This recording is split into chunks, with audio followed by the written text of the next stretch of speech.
Thiruvananthapuram central railway സ്റ്റേഷനിൽ വെച്ചിട്ടാണ് പത്തനാപുരംകാരിയായ നിർമ്മല അഭിറാം എന്ന് പറഞ്ഞ അമ്മയെ ഞാൻ പരിചയപ്പെടുന്നത്. അമ്മയ്ക്ക് ഏകദേശം 62ഓളം വയസ്സാണ് പ്രായം. അമ്മ തിരുവനന്തപുരം സെൻട്രൽ റെയിൽവേ സ്റ്റേഷനിൽ ഞാൻ ജയന്തി ജനത കേരള എക്സ്പ്രസ് എന്ന് പറഞ്ഞ ട്രെയിനിന് വേണ്ടി വെയിറ്റ് ചെയ്തപ്പോഴേക്കാണ് എനിക്ക് എറണാകുളത്തേക്ക് വരേണ്ടതായുണ്ട്. അവിടെ ഇരുന്നപ്പോൾ പ്ലാറ്റ്ഫോം നമ്പർ 1 വെച്ചിട്ട് ഞാൻ പ്ലാറ്റ്ഫോം നമ്പർ 4 ഞാൻ 1 ഇരുന്നത്. അവിടെ വെച്ചാണ് എനിക്ക് ഒരു ചായയും ഒരു വടയും വാങ്ങിച്ചു തരാൻ എനിക്ക് 20 രൂപ തരാമോ എന്ന് ചോദിച്ച് എൻ്റെ അടുത്തേക്ക് ഒരു ഭിക്ഷക്കാരിയെ പോലെ ഈ നിർമ്മല അഭിറാം എൻ്റെ മുന്നിലേക്ക് വന്നത്. ഞാൻ 20 രൂപ കൊടുത്തപ്പോൾ ചായയും വടയും വാങ്ങിച്ചിട്ട് അവരെൻ്റെ സമീപത്ത് വന്നിരുന്നു. അവർ വന്നപ്പോൾ ഞാൻ അവരോട് ചോദിച്ചു, എവിടെയാണ് വീട്, എവിടേക്കാണ് പോകുന്നത് എന്ന് ചോദിച്ചപ്പോൾ അവരെൻ്റെ മുന്നിൽ അവരുടെ സങ്കടത്തിൻ്റെ അല്ലെങ്കിൽ ഗതഗതങ്ങളുടെ വലിയൊരു ഭണ്ഡാരം അവരെൻ്റെ മുന്നിലേക്ക് തുറന്നിടുകയാണ് ഉണ്ടായത്. കാരണം അവരുടെ ഭർത്താവ് എഞ്ചിനീയറാണ്, അഭിറാം എന്നാണ് പേര്. അവരുടെ മകൻ എഞ്ചിനീയറാണ്, വിനീത് അഭിറാം എന്നാണ് പേര്. അവർ രണ്ടുപേരും UK വളരെ ഉന്നതമായ രീതിയിലേക്ക് ഉന്നതമായ രീതിയിൽ അവർ കഴിയുകയാണ്.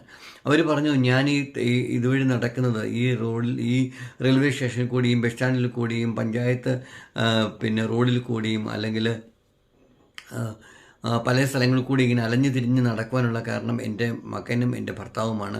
അവർ രണ്ടുപേരുമാണ് എന്നെ ചതിച്ചത്. ഞാൻ ഒരിക്കലും പുരുഷന്മാരെ വിശ്വസിക്കത്തില്ല. എൻ്റെ ഭർത്താവ് എന്നെ ചതിച്ചിട്ട് മറ്റൊരു സ്ത്രീയുടെ ഒപ്പം പോയി. 22 വർഷക്കാലം ഞാൻ എൻ്റെ മകന് വേണ്ടിയിട്ട് മാത്രം ജീവനായി ഞാൻ എൻ്റെ മകനെ സ്നേഹിച്ച് അവന് വേണ്ടി മാത്രം ഞാൻ ജീവിച്ചു. അവന് 22 വയസ്സ് വരെ ഞാൻ അവനെ എഞ്ചിനീയറാക്കി ഞാൻ തിരുവനന്തപുരത്ത് വെച്ച് അവനെ പഠിപ്പിച്ചു.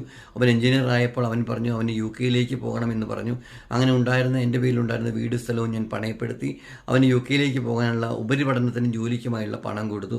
അവൻ അതുമായിട്ട് അവൻ്റെ അച്ഛനുമായി പ്ലാൻ ചെയ്ത് എന്നെ ചതിക്കുകയായിരുന്നു. അവൻ്റെ അച്ഛനുമായി കണക്ഷൻ ഉണ്ടായിരുന്നു. അവർക്ക് എൻ്റെ പേരിലുള്ള സ്വത്ത് മേടിച്ചെടുക്കുക, പണം മേടിച്ചെടുക്കുക എന്നുള്ള ലക്ഷ്യം മാത്രമായിരുന്നു ഉണ്ടായിരുന്നത്. എന്നിട്ട് അവർ വിദേശത്തേക്ക് അവൻ്റെ അച്ഛൻ്റെ അടുത്തേക്ക് അവൻ UK പോയി. ഞാൻ എങ്ങനെ ജീവിക്കുന്നു, ഏത് വിധമാണ് എന്നൊന്നും അവർക്കറിയില്ലായിരുന്നു. പലിശക്കാരനെ വീട്ടിൽ നിന്ന് നാട്ടിയകറ്റി എനിക്ക് ഭ്രാന്താണെന്ന് വീട്ടുകാർ പറഞ്ഞു. എനിക്കൊരു ജോലി ചെയ്യാനുള്ള മാനസികാവസ്ഥയിലായിരുന്നില്ല ഞാൻ. കാരണം സ്വന്തം മകൻ എന്നെ ഇങ്ങനെ ചതിക്കുമെന്ന് ഞാൻ ഒരിക്കലും വിശ്വസിച്ചിരുന്നില്ല. എൻ്റെ മനസ്സ് കൈവിട്ടു പോയ നിമിഷങ്ങൾ ചിലപ്പോൾ എൻ്റെ മനസ്സ് കൈവിട്ടു പോകും. അതുകൊണ്ട് എനിക്കൊരു ജോലി പോലും ചെയ്ത് കഴിയാനുള്ള ഒരു മാർഗമില്ലാത്തതുകൊണ്ട് ഞാനിങ്ങനെ വർഷങ്ങളായി അലഞ്ഞു നടക്കുകയാണ്.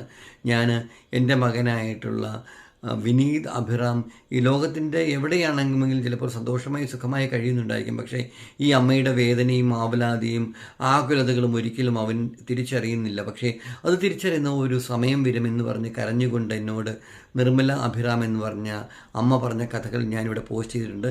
ദയവായി കാണാൻ ശ്രമിക്കുക.